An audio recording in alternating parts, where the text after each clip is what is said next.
in the languid haze of a midday tryst with my boyfriend. A sudden violent thud echoed from the front door. I blinked, my eyes open, drowsy and content. Is someone knocking? But the man just nipped my earlobe, his voice a husky, intoxicating murmur. No, baby. You're just hearing things. Then, lines of text scrolled across my vision. Hey, suck you minus babe, maybe you should take a closer look at who's in bed with you. LMAO, the main character thinks his magical contract means HES the only one, but he has no idea he has an identical twin brother.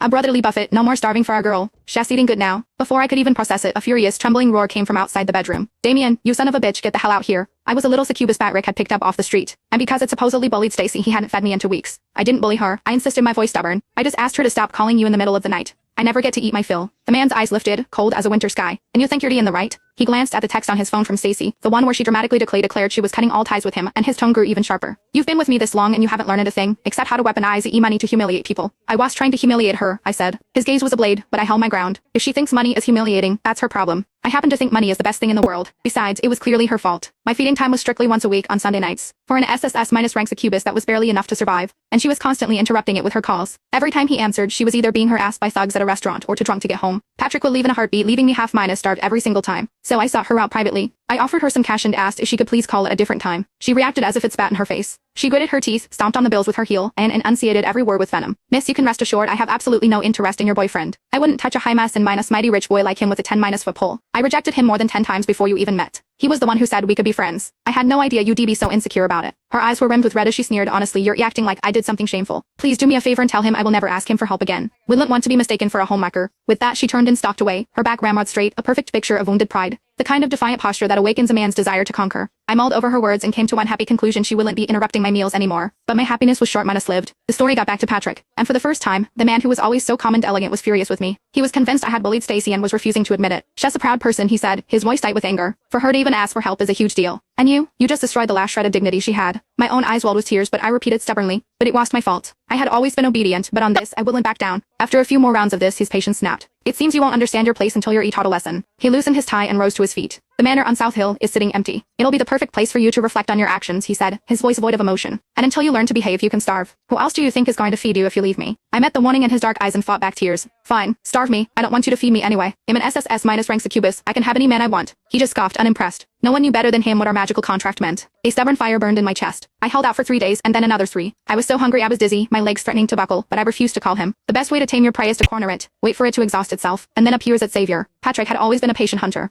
The summer was a sweltering, humid affair punctuated by violent thunderstorms. On my 10th day locked in the manor, a storm broke. The wind howled and lightning tore across the sky. I curled into a tight ball on the sofa, burying my face in my knees, my body weak with fatigue. My tear-filled eyes kept darting toward the floor to ceiling windows. If Patrick showed up now, I thought I could bring myself to forgive him.